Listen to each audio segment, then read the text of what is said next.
And welcome as well to all of you. Maybe some of you came to us through Microsoft Reactor Toronto. So Microsoft Reactor Toronto is a program by Microsoft that supports local initiatives to promote technology, knowledge, share knowledge, connect people. And they had their physical space. In fact, our last session in person before all these pandemic times was in their space in Toronto. The physical space is not working at the moment to receive people and to run sessions, but they continue to promote many sessions online. So feel free to check their meetup group because besides Excel, everything related to Microsoft technology happens there. There's a lot of valuable content there. So if you are interested in other technologies, check this meetup group too. Okay. And if you happen to know about us through them, welcome. We are very glad to have you here, and I hope you continue with us the next sessions. And feel free to step up, any one of you, if you ever think you have something you want to share with the community, let me know, send me a note, and we can talk about the possibility of you presenting as well to the group, okay? Next sessions, October 20th, Data Literacy in the Classroom with Microsoft Excel. Sharon Grimshaw is product manager in Microsoft in the Excel team. She works with the education portion and also how to make Excel accessible to everyone. This session will be a special one dedicated to teachers and parents. We are demonstrating a template created to use in the classroom to teach sciences. And so I think it will be a very special session. It would be great to have you here. Feel free also to spread the word to your kids, schools. It would be great. I will be posting information, and teachers will not need to become a member of the group because they may not be interested in Excel in general, but they will have access to the session anyways if they are interested in participating. Previously, I had announced another topic to October and to October into September, but things changed. There were a couple of events that made us change the sessions. So this is our calendar now, our schedule. In November, we will have Christian Engel dealing with errors in Power Query will be the topic, and please note that we will do this at lunchtime because of the time zone where Christian is. And in December 8th, we will have George Mount talking about what Excel users should know about Python. And there's, for us, Shaikh, if you find him on LinkedIn, he always shares, prepares for us this calendar every month. And as you can see, a lot of the sessions have already happened, and our session is not even there because at the beginning of the month I had not posted the session yet. But you can follow him to be aware, to be informed of everything that's going on with all the meetup groups around the world, and and connect with everyone and learn and take the opportunity to learn for free with the best experts. Other events, there's Bangladesh Excel Summit happening in October 16th. There's the link there. I will send this information on the email that will be sent after the session. Give me a couple of days until I am able to upload the video so that I can have the video link, and any materials that we may have to share with you, I'll send that information after the session on that email to everyone who registered to attend today. Excel Virtually Global 2021 is also happening. I'm not sure, but I think it's October. I couldn't find the page. Maybe it's not up yet. So once I have information about this event, I will let you know as well. This one it's a paid event, but quite affordable. So, and there's a lot there. Not everything is paid. There are sessions for free, panels and discussion panels and other things for free. This one is paid and reverts to charity. Happens every year. So a lot of content as well. It's anyone who is interested in learning. I mean, the opportunities have never been so many as there are now, and as good as they are now. And so that's it. This is our slide with the contact information about our meetup group. MS Excel Toronto would be the hashtag if you want to share some pictures or some slides of some screenshots from today. Feel free to spread the word with your network. My contacts are there on the right, but contacts for our guest, Sue Bays, on the left. Feel free to take a picture, to connect with Sue. And I'm going to stop my presentation here, stop presenting, and I want to bring Sue on board. Sue, thank you so much for joining us today, for accepting the challenge. I've been connecting with Sue, seeing Sue online for, I don't know, a couple of years now, I think. Yeah. And I see how she is always so involved with everything about Power BI, especially Power BI and data and DAX. And I can see that she's constantly learning, and I challenged Sue to she did. Yeah. And I said, well, I see you sharing so content so valuable all the time. I'm sure you know a lot, and you can share a little bit with us. And so Sue, she's look at this. She's certified. She's an office specialist in Excel, Access, PowerPoint, and Word. She can program in M, DAX, Python, R, SQL, and VBA as well, to a degree, she says. And she spends most of her time now involved with Microsoft Power BI. She develops reports and models using Microsoft Power BI, Excel, R, and Python. And she established her business after spending 14 years delivering computing and business training at all levels in finance, reporting, information systems, and databases to companies. And at some point, she decided to go and start her own business. So, I mean, we have a very special guest, very knowledgeable with us today, and I can't wait to hear what she has to share with us. And I'm sure Sue can fill in any blanks that I may have missed now when presenting her. Sue, thank you so much for joining us. And microphone and screen are yours. Oh, thank you, Célia. First of all, that's very flattering.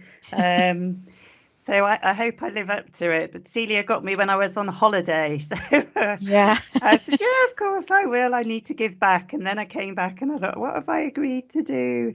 So I'm thrilled to be here, and I learn a huge amount from the community. I'm always learning, and everybody's so kind and sharing stuff, which I pass on. So I thought I ought to take the baton and perhaps share a little bit of what I know. So what I'd like to share with you today, my first love is Excel. I absolutely love Excel. And to me, Excel is just, it just works. It's beautiful. But I spend all of my time now pretty much in Power BI. But I use Excel with Power BI. So what I wanted to share with you today was a little bit about some new developments between Power BI and Excel, and then back to Power BI. So I like people to talk to me. So I know we've got chat, but I'm trying this new thing called Slido. And if you type in sli.do, it will come up with Slido. So forget the SLI.do, this is their slide, but it's sli.do, and it'll ask you to enter in a number. And then when you enter in that number, it should give you an idea as to, we can start to ask some questions, so it can be a little bit interactive. which I know you can do within chat, but I find this quite useful as well. So hopefully you should all have that, and you'll be able to access it either with the picture or by typing it in. Okay, let's try this. It's always good to try new things, isn't it? So we need to enter that number 687606. Yep. Okay. So we've got someone from Toronto. Yeah. Okay. Type your question. Yeah. Montreal, Colorado. Oh, Napa. So it's just helping me with my desire, because we're not able to, we haven't travelled so much. Oh, Cambridge. Good evening, Cambridge.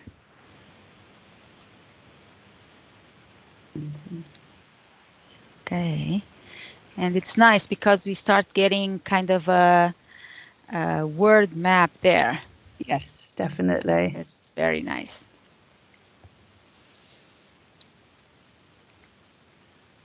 Great. We have Colorado, Montreal, Edmonton. I used to live there. Belinda. Welcome.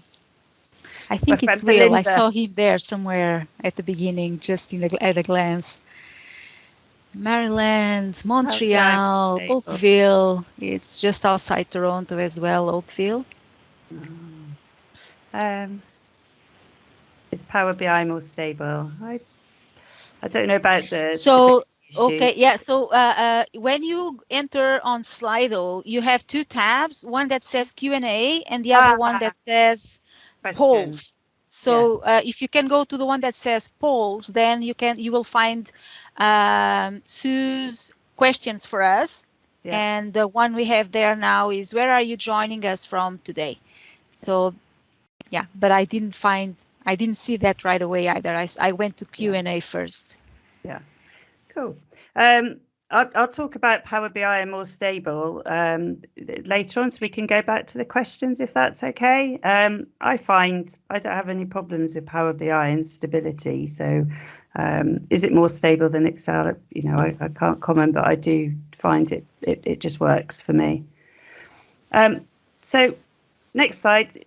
What I want to do is just to cover with you what I intend to cover during this session. So what I want to demonstrate is how we can use a Power BI data set from Microsoft Power BI service to create an interactive Excel workbook that can be altered, refreshed and published back to the service.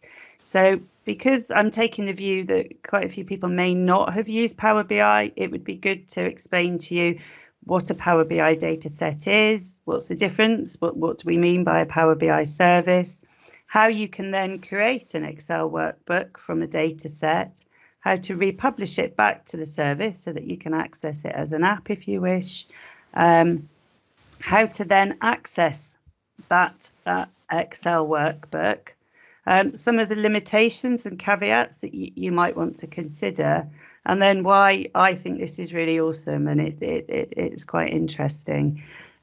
So with that in mind, that's what I'm hoping to cover today. What I would find quite useful is just to get an understanding of what your data set knowledge is. So there are some questions there within the slide which should ask you some questions about your knowledge. So it just helps me when I'm chatting away to you. So first of all, have you heard of Power BI data sets? So I can make sure I understand and confirm meanings. Great. Isn't it just lovely the way it's just so reactive that you can see? Technology is brilliant. Fab. Great. I just love tech. So the next one, have you used or created a Power BI data set? So some have, some haven't.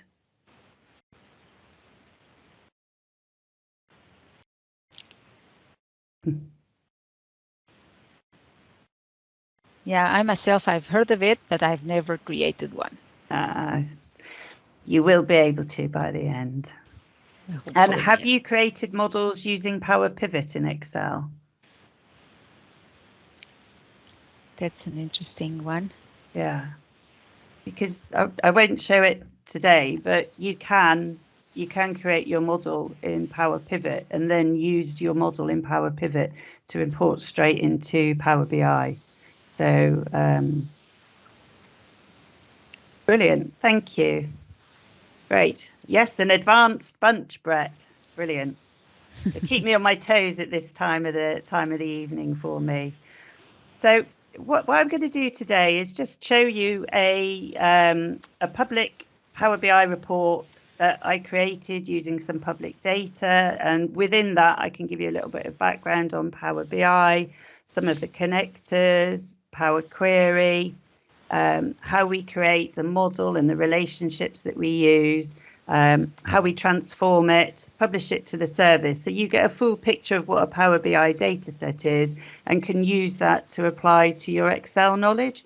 And then we'll move on to talk about how we then pull Excel out of it. So the reason I've chosen this particular model is it's a public data set. So if any of you decide that actually you want to have a go at this and you want to create this, this is organized by it's a Workout Wednesday, and I've got the links to this at the end of the slide, but they will talk you through how to actually create this. So if you want to have a go, you can have a go at creating it. So within this is our Power BI data set, and it's a report, and this is our visualization pane. And the great thing about Power BI is that you can click on anything and it will slice by anything. So we can see 2020 there, or I can change the slices here. And the visualizations within Power BI are really useful in showing data that can be aggregated and moved, and it makes it very easy to flip between different parts of your model just by slipping and clicking through them. One of the things that Power BI has in more abundance than Excel are the different data sources that you can use. So we have the ability to be able to connect from Excel workbooks, databases. We can go into Power Platform. We can pull in data flows, Power BI data flows, and some of these things are coming to Excel as well, which is fantastic. All the different Azure connectors, different online services, and this data set is actually coming from the web. So it's from a free public data set.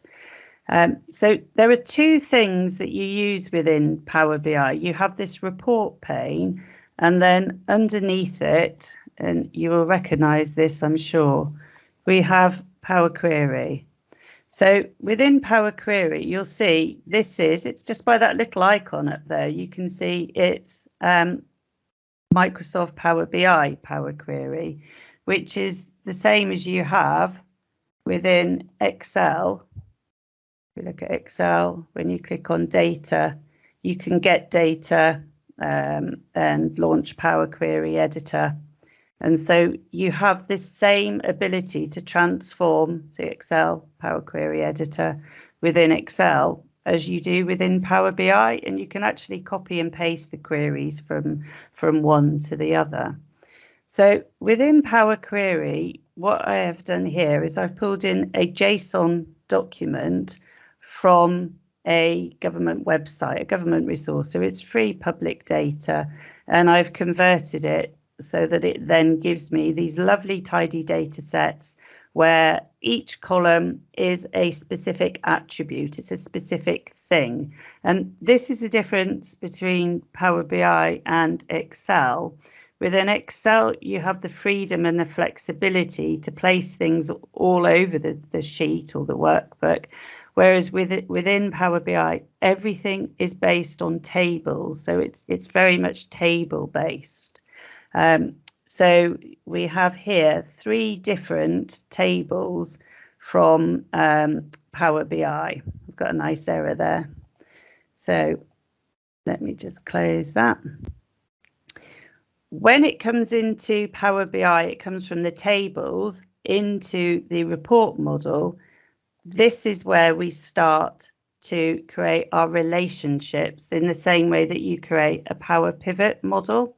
So within our Power BI report, we have our table, we're able to filter, and this is where, when we look at our report pane at the top, this is where we're able to filter and to move our Power BI reports, because everything that we have here in our date table, which is a dimension table, filters our fact table. So we're able to set up, and this is where you may have heard the term a data model. This is where we pull in our dimension tables and our fact tables, and we create a data model. Once we have created a data model, we can then start to use our DAX measures to start to actually aggregate and analyze our data. So when we look at aggregating our data, this is when we start using, and this reminds me so much of Excel, is we start using our DAX. So we can then use the formulas that you'll be very familiar with using within Excel. So we can start to find the median. We can then calculate for the same period last year. And the absolute beauty of Power BI and DAX is that you can pretty much do anything you want to do within the measures that you create and the model that you create. But what you need to be very aware of is that it needs to be correct. Because Power BI isn't like Excel, and this report pane here can be filtered by everything. So we can filter, as I said, by year, we can filter by the visuals, we have a filter pane on the side, so we can decide which visuals we want to filter on all pages, on any page, on any particular visual. And that's just to make it a little bit more interesting. We can actually edit the interactions to say whether we want one visual to filter another visual. And then we have the ability within DAX to allow DAX to say, actually ignore the filters for this one, but you can apply it to this column or to this table or to all of the tables. So there's some quite complex filtering and evaluations that we can add on to our data. So and this is where the Analyze in Excel comes in. So once we've actually created our data set and our data model and we're happy with it, we actually then, this is built in Power BI Desktop, which sits on your machine, so you can access it on your machine. It's a local desktop file. Once you've finished creating your report, you then click on Publish, and you would publish this to the Power BI service. So if I click on Save, and then it'll ask me, you can see I'm logged in here as Sue Bays. It'll ask me where I want to publish my report. So I've set up a workspace, which I'll show you in a moment. So I say I want to publish it to this workspace, which is this report. So Sue, yeah. Sorry to interrupt you. Is it possible to zoom in a little bit, or is it just that you have a big screen and it's... It might be that I have a big screen. If possible, that would be fine. If not, it would be great. If not, it's fine like that. Okay, great. Okay. Yeah. Thank you. Okay. So once I've published it to the service, you will see that here on the app.powerbi.com, if I type in to this, you will see it will come up with app.powerbi.com. And this is where you access all of your reports in the Power BI service. So within here, I've created a workspace called Toronto Excel User Group. And within this, I have the report, and this is where you can then start to share your reports with other people.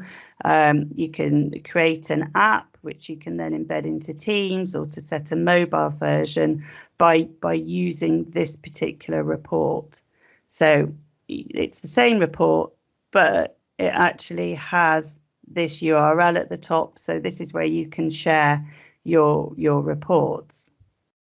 But sometimes what you find, and quite often, I always like to go back to Excel to check with Excel that it's right, because this is great, but it's aggregated data.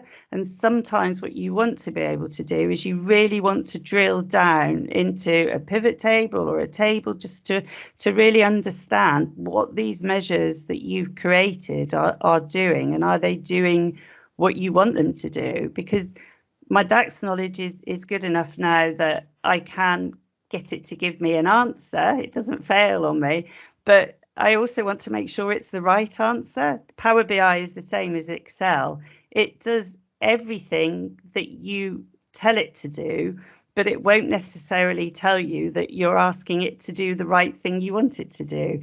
So it will give you an answer, but you need to check that it's the right answer. So what I used to do before, and I still do, is within Power BI, you can use the external tools. There's external tools, and there's a different way that you can also pull these external tools up, which I'll share with you as well. And you'll see there is this beautiful button called Analyze in Excel. And it's just, if you're putting it into Excel, Excel will tell you exactly what it is you want it to do. So when I open up and I click on Analyze in Excel, you'll see I have this same model here. I have my date table, so I can put up my year. I can put in I prefer it down here. I can put in my median historical price, and I can put in my median sale price. So I'm able to drill down and use this Power BI model to actually feed pivot tables that enable me to give the data to validate it in a granular format. So depending what a user might require, I can actually break it down into that format. And it gives you the same flexibility. What you can do as well is you can go back and you can think, if you've got something wrong or you've got some formatting that's incorrect, you can actually go back to your model and you can change your model and refresh it. So within this case, for example, I might want to change my median historical price because it's not the same formatting. So if I format it as currency, let's put it as 0, and then republish it and save the changes. Then I republish it and replace. When I then go back to Excel, I should, data gods being willing, refresh, and you'll see straight away it refreshes the historical price. So as you make amendments and changes to your Power BI model, then you can refresh your data set and your data set will change. And one of the frustrations that I had is I would use this to validate my model. So I might put in, for example, median price per year. And if I just get rid of the variance. Do a little bit of zoom there, zoom in the spreadsheet, please. Yeah. Thank you. That's so, much better. Yeah, so sorry. So what you can see is I can see that my measure there is right. It is giving me that median price per year, and it just gives you the confidence to know that your data is correct and it's valid. So it's a way that you can check. And some of my managers prefer to look at a spreadsheet. They like to see the visuals, but they want to then have the confidence of seeing the granular breakdown of, what is this measure showing me? How does it compare? Is it right? Is it correct? Because these models allow people to make decisions for their businesses. So they need to have confidence that it's correct. But if I close, there we've got this. If I close this now and I go to refresh, it will fail, because the analyze in Excel, when you're pulling from Power BI desktop, it needs to have, it's waiting for the query to be executed. It needs to have a local connection, a TCP IP port to connect to. And every time you open and close a Power BI desktop file, it changes the port number. So you can get around it. You can find what the port number is, and then you can put it in, and then you can refresh it. But it's a bit of a pain, and it's not really very user-friendly to be able to do that. So this is where, if you get, one of my customers coming up with this, they're not going to be very happy, because it's a bit of a pain. So on here we have this. So where we get from this is when we actually now, and this is the new element that comes in and has just been published, is that we can actually set up this analyze in Excel from a Power BI dataset that we've published to the service. So within here we have our report, and we can export, and we can click in Analyze in Excel from the Power BI report. And you can see it's creating the Excel file now. And this is, and you'll see it looks exactly the same. So again, I've got my model, I'm enabling content. You'll note. Remember the Zoom, Sue. Zoom, sorry.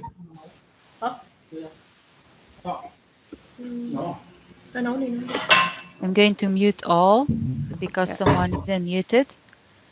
So Sue, okay, you are unmuted. You can continue. Yeah, thank you. So this is where the validity comes in. To access the resource, you have to sign in. I have lots and lots of different logins to different tenants, so mine varies slightly. So within this Excel workbook, I have my same data model that I can pull in the year, exactly the same as I've done before. I can pull in the median historic price, and if I wanted to just prove that my measure was exactly the same, I would be able to show that it was working and it was okay. And you can see this here when you click on data and you click on queries and connections. And I don't know that I'll be able to zoom that bit in. You want to try the Windows key and plus? Windows plus should give you the magnifier. We could, yeah. There you go. There we go. So you can see the connection name for that query is an api.powerbi.com. So it's pulling from Power BI service as opposed to pulling from, instead of pulling from our connection, which was the local host connection. So what that means then is that if the model doesn't have to be open, it's driven from the Power BI data set rather than having a file. So if I press cancel and I open up my Power BI report, it takes a little time.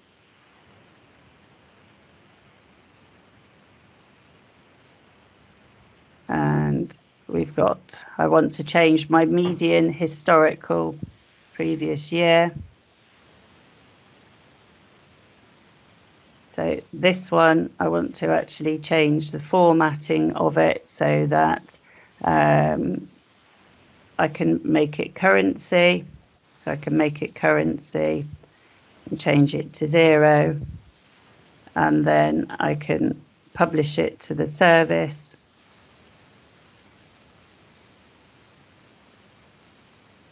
Toronto. Replace. And what I'll do this time is I'll close the report so that you can see that it doesn't actually have to be opened. So I press got it and close it. When I go back to the service now, when I refresh all, this will change because it's driven from the Power BI model, which is published to the service, and it has this API key. So the model doesn't have to be open.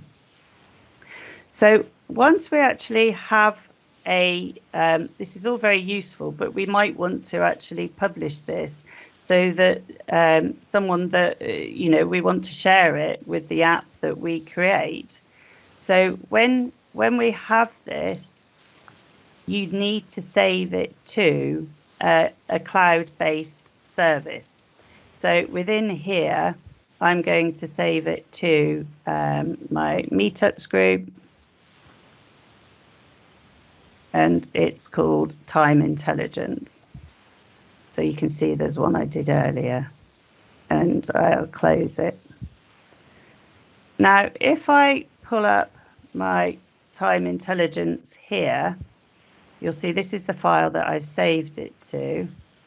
And if I now view online, what that will do is that will give me the Power BI model data set that has the pivot tables that are built into it.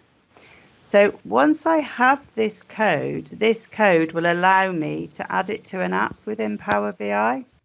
So if I close and copy this, and then I'm just going to close it and go into my app. So I have my app here, my app.powerbi, where I've got Toronto user group. So, which is here. What I'm going to do is create an app. So this is the same report that you've seen. I'm going to create an app, and in the navigation if you panel, want to go and zoom in. Yes, sorry. Please, thank you. Yeah, I know it's a little bit difficult to work with that. So if you can, that's fine. If not, yeah, no, it's good. So on here, where I click new, I can put a link. So this is my link, and I will call it Excel test. So you have to bear with me. I'm learning this for the first time to do this with the zoom in. And then in the link, I put the link that I've copied from from the online file. From the Excel online. And I prefer to put it in a new tab. So if I put it onto a new tab, then what I can then do is I then click update app. So I'll update my app, and then I'll go to my app. Then you can try escape. Okay, good. Yep. So this is now my app, and within my app, I have my Excel Time Intelligence, my report, but I also have a test. It's saying, do you want to enable these queries? So I click yes, I do. And then within here, I then have this app that I can create, and I can move, and I can add to. So, and this wouldn't just be me, this would be anyone that I've shared this app with. They can access Power BI, and they can say, well, actually, perhaps I want to have the sale price on there, and they would be able to make the changes that they want to be able to make, to visualize it and to have it and to alter it and to be able to drill down. So once I've done this, and you'll notice that it's saving, I can close it, go back to my report and click on Excel test, and it's still there.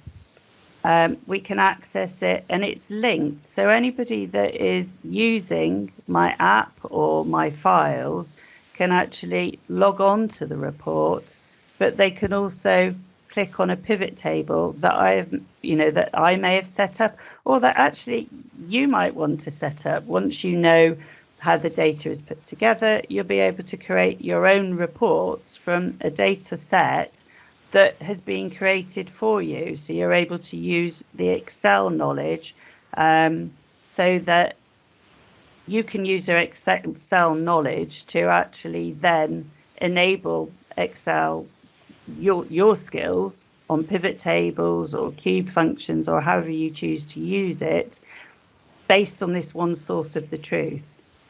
Do you need to share the workbook? It depends how you access it, Mark. If they can access the workbook, that's a really good question. If they can access your workbook or the app, then they can access that they can go into this particular online version of Excel.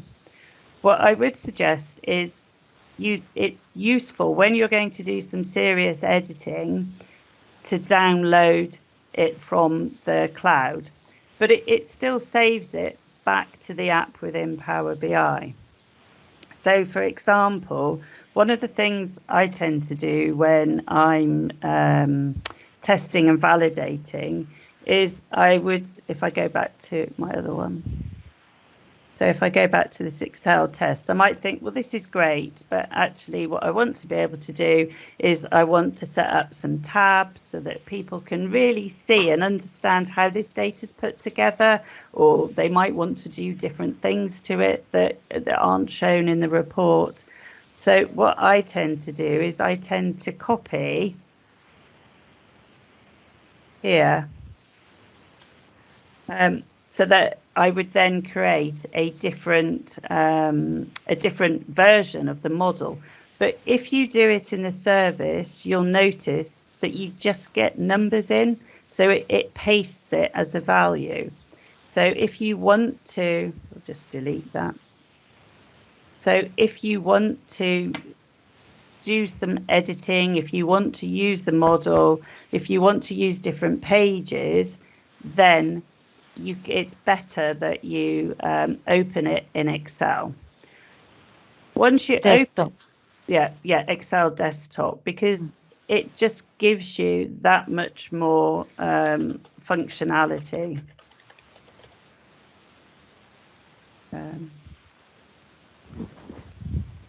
So once it's opened, then I can, and it's opened in the desktop, then I can copy.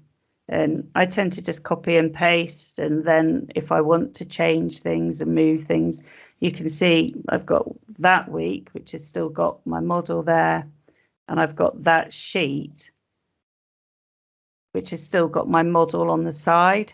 So you're able to actually copy and paste models within the desktop. It's still being saved. I'll just make this bigger. You can see the auto save is on. So if I close it, I don't want to keep on the clipboard, no. And then go back to here and refresh my data. And then just close it. And then open up my Excel test. Yeah. You'll see in here I've got this, and then I've got my separate model.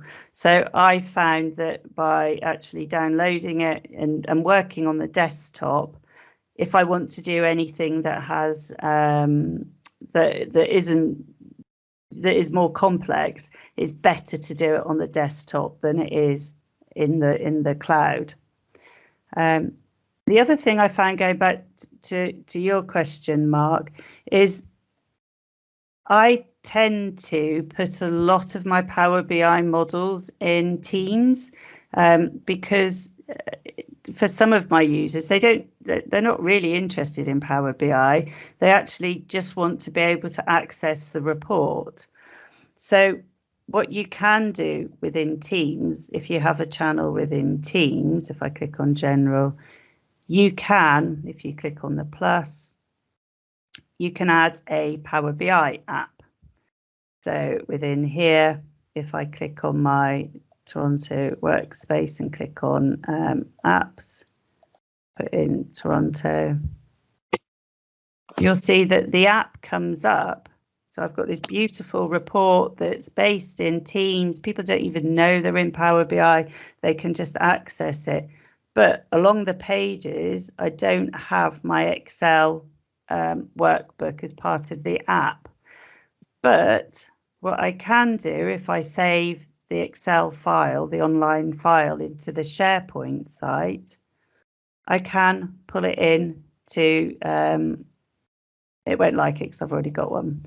So I can pull it in here and show the same Excel worksheet, which is driven from the Power BI report that you're able to work with within Teams, and will refresh within Teams. So for your users, they can pull in the Power BI report and they can look at the Power BI report, but they can also look at the Excel report as well. So just to summarize, to go back, let me just go through my slides. What I've found is that I always talk too much, and I've put the slides together, so if you want to have a look afterwards, then you can do.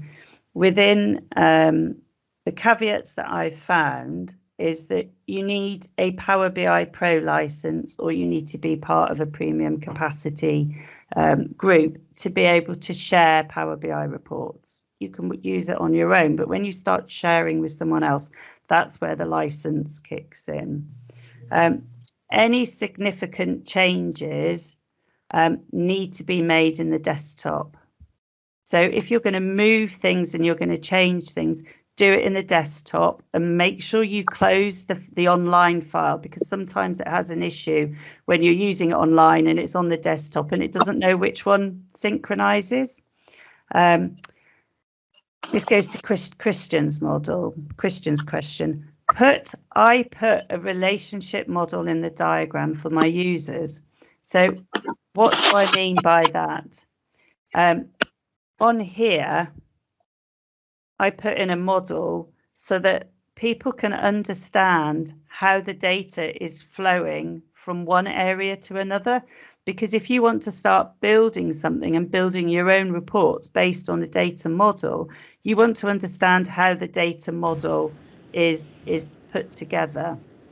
The other thing that you need to have is you need to have an understanding of the DAX that is written, the actual formulae that is written, because you'll see here it will say median, but it doesn't necessarily tell you how it's calculated.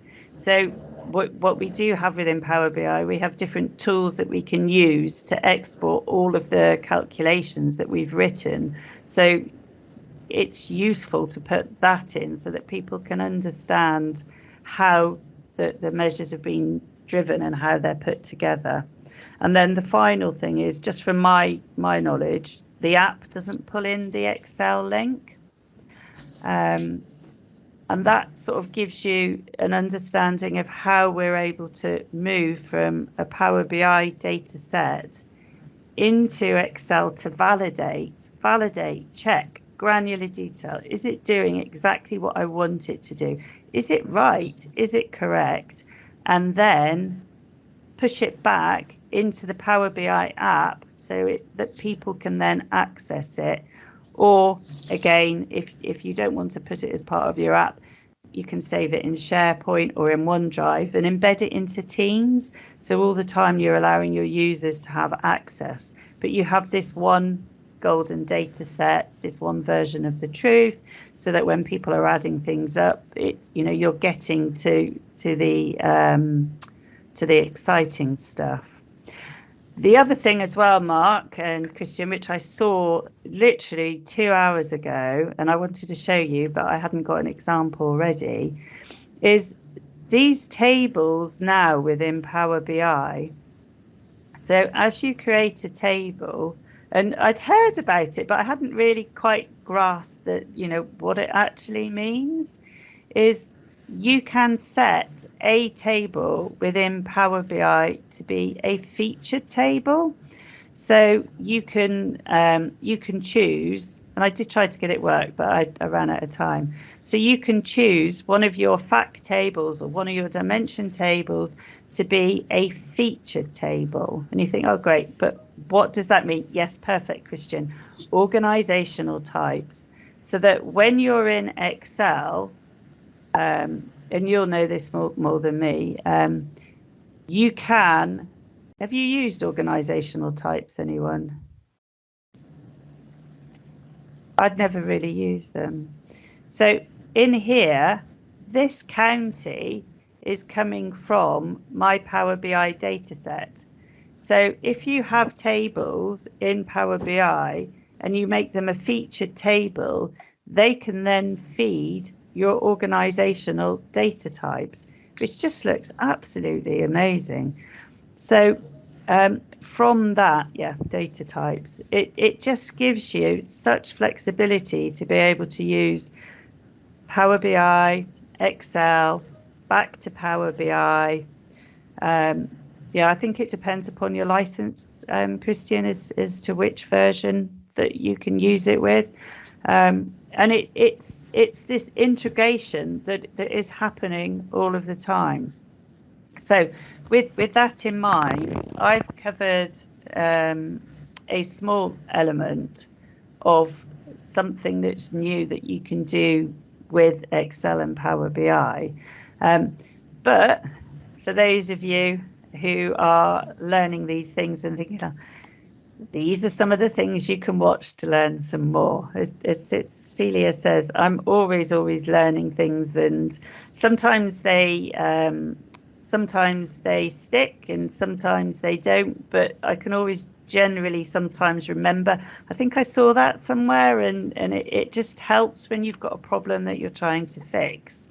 So on here are some of the different versions, the way that you can use your desktop to connect to Excel. There's a YouTube session on how to watch and how to create different, I think this one's from Kerbal, how to create an app.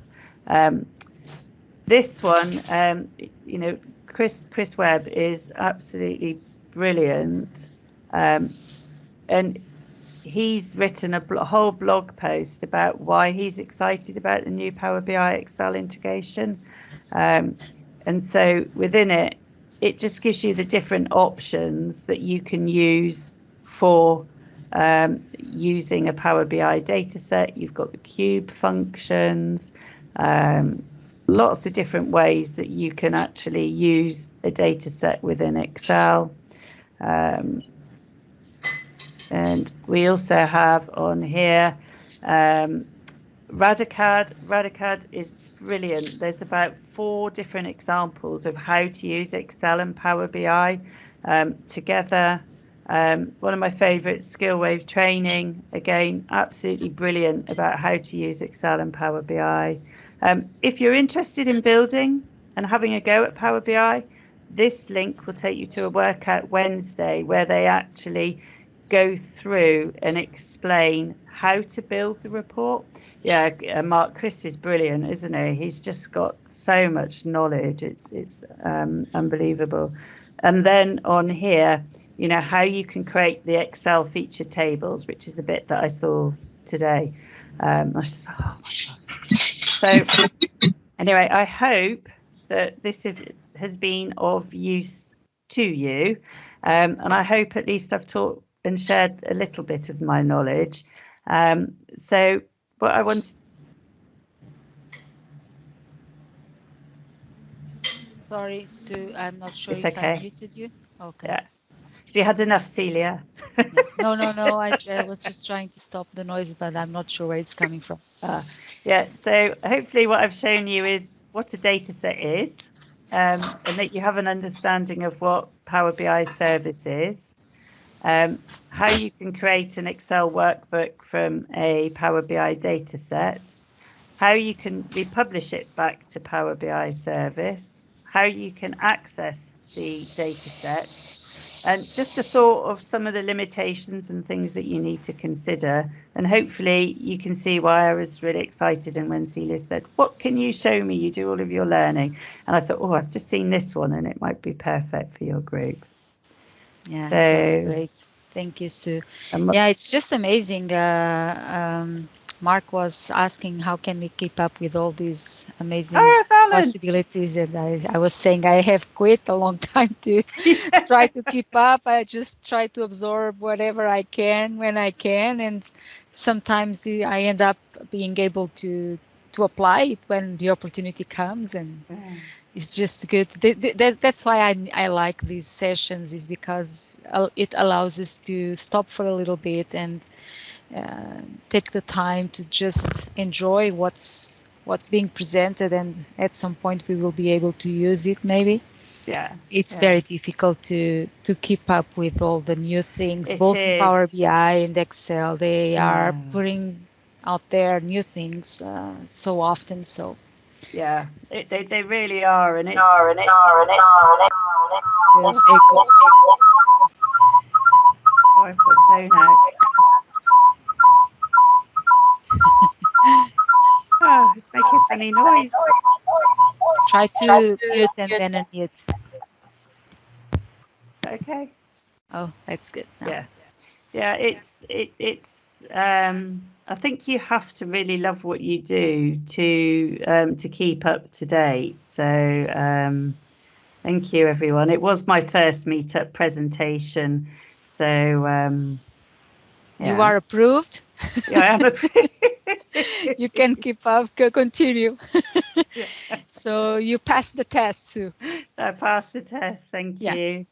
I suggest if underline consider, can you share the power with outline you share with to see the transactions? Jeff, it goes back to it depends. What you can do within Power BI is there's this thing called row level security. So you can set up and you can decide to filter in the same way we had the date table. You can actually use a bit of DAX to say if this person belongs to this group, then filter it out. So you can actually you can filter it out. And then thank you, everyone. Thank you. So yes, it was my first meetup group. Question and answers in Slido. Oh, good. Question and answers in Slido. Keeping me on the ball. Let me have a look and see where it is. Hang on. See, I went on a course, as you do. Audience question. Oh, look at these. Oh, wow. So question on Connect. Who drives to create this, Microsoft or the other parties? I think it's a bit of both, really. I think Microsoft have certain certain certified connectors that they create in collaboration. But you can also write, I think I'm right in saying, you can also design your own connectors. You can create custom connectors if your programming knowledge allows. Where is the data residing in PBI and Excel? It resides in the Azure Data Lake. So when you get a Power BI Pro license, you also get 10 gigabytes, I think it is, of data that is stored securely within your license. So it sits in the cloud. The geographical location of where it sits depends upon the hosting of your tenant. So it sits in the cloud. Although when you create a Power BI report, if you import the data in, then you can then it stores a copy of the data within the Power BI report as well. So both. There are so many means of it coming to see where the master data, how to make it clear to the end user.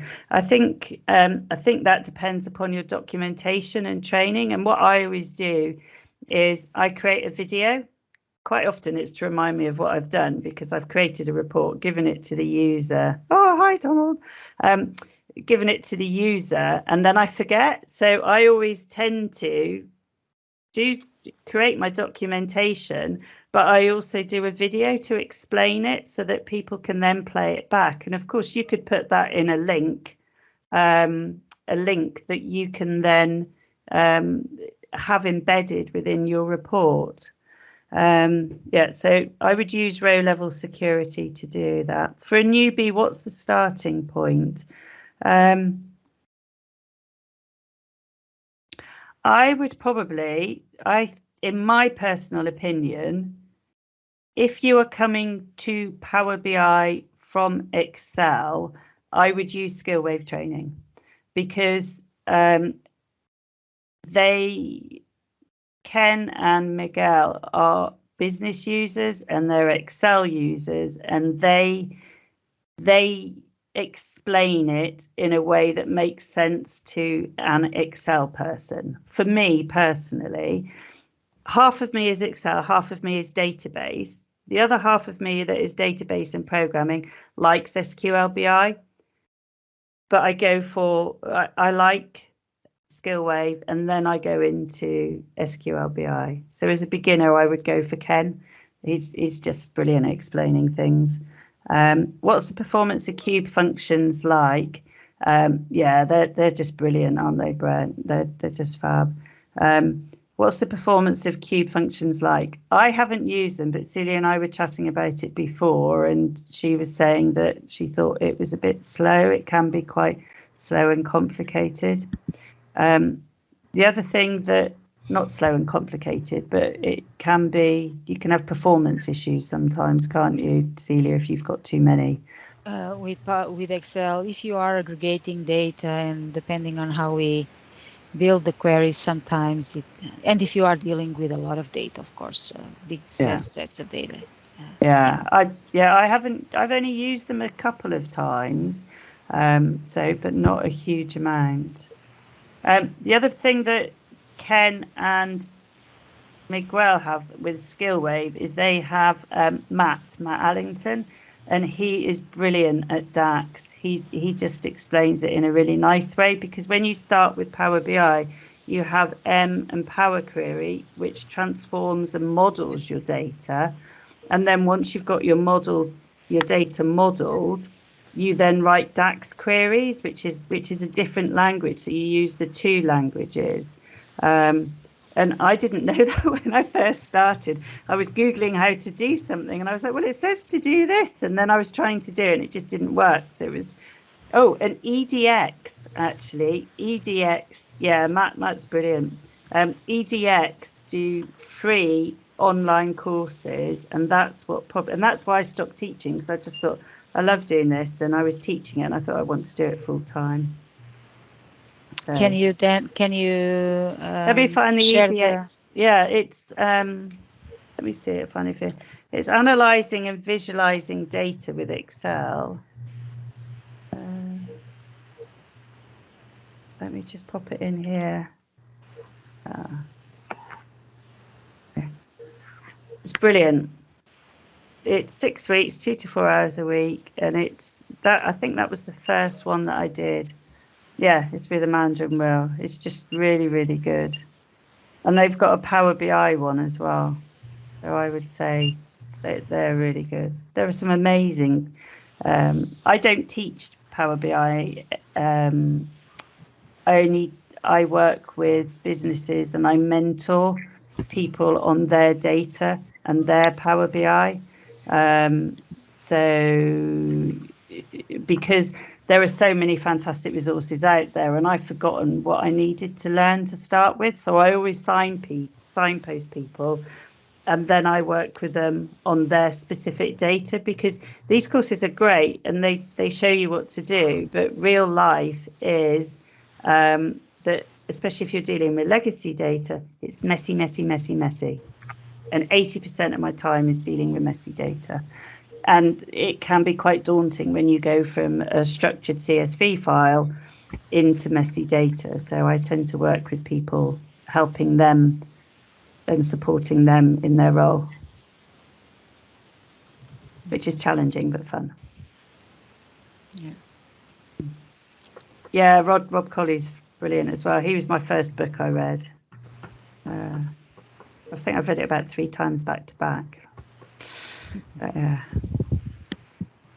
anyway, it's been lovely chatting with you, and thank you for making me so welcome. And I'm sorry my Zoom it didn't work properly. It was good.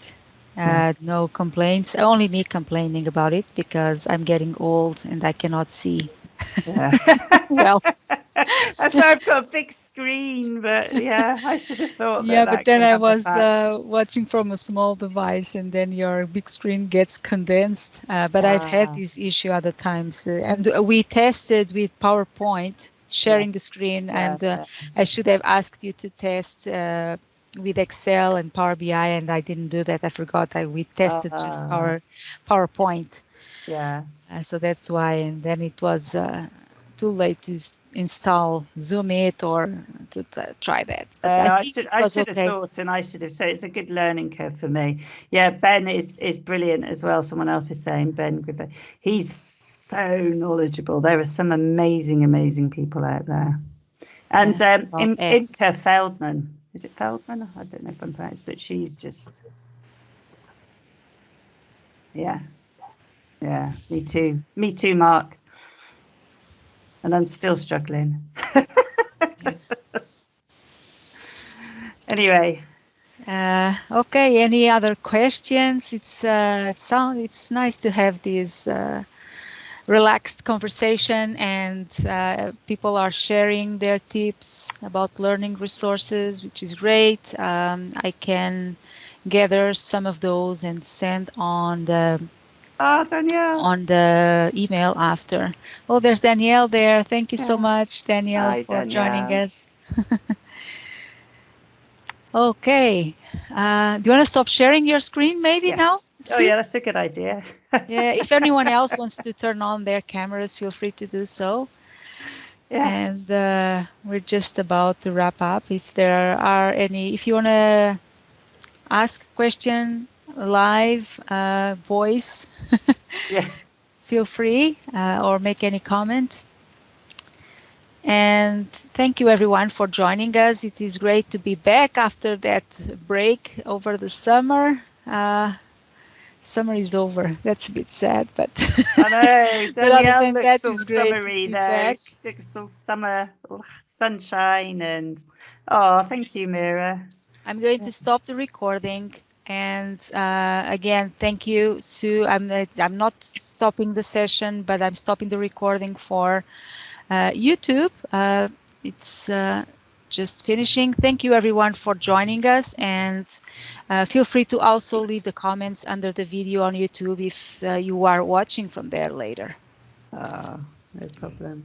Remember, I'm glad you enjoyed it. Yeah, BI accountant. She's just brilliant, isn't she, Imke? Yeah. There are so many amazing people that just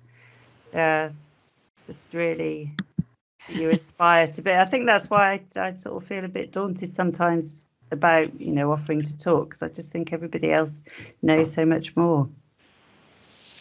Yeah, but we always know something that other people don't know, and that's how we learn from each other. Yeah.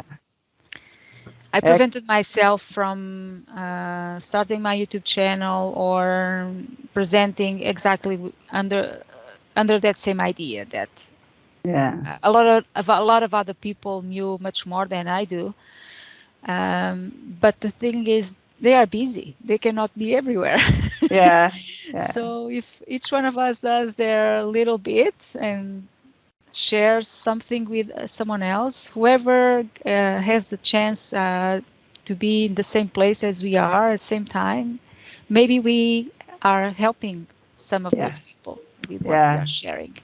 Yeah, definitely. I watched one today, and it was just like, oh my gosh, I didn't know that. So it was brilliant. And hello, Alan.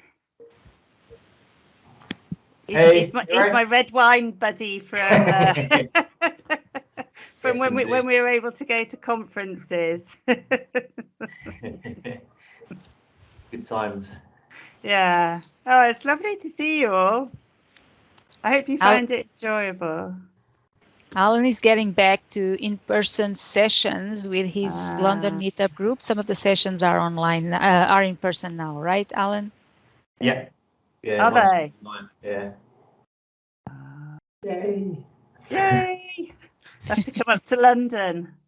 I'm going to London in January, but to see Mamma Mia. No, not Mamma Mia. Moulin Rouge. On that when we get there, right? Yeah. It's one of them. Yeah. I'll see if it ties in with an Excel meetup group. Maybe. Yeah. So yeah, it was good. I enjoyed it. Thank you. Sleep time now, I think. Yeah. All right. So our next session will be on October the 20th. I haven't posted the session yet, but we'll do soon. You got Christian soon, haven't you? And then we will have Christian in November. Yeah, and George Mount will be amazing. Excel and Python. Yeah. Yeah. Brilliant. Okay, well, shall I say goodbye and let you all go? I guess we can end if there's no other questions or comments. Thank you, everyone, for joining us. Remember to share the news, to share the group with other people. Yeah. Maybe these sessions can help other people with any topic they can find useful. Thank you again, Sue, so much for joining us. I hope we can have you other times in the future. And yeah, just continue to be awesome. Thank you. It's been a pleasure. Yeah. Thank you, everyone, for joining Take care. us. Bye. I'll end the meeting now. Bye-bye. Bye. Thank you, everyone. Bye.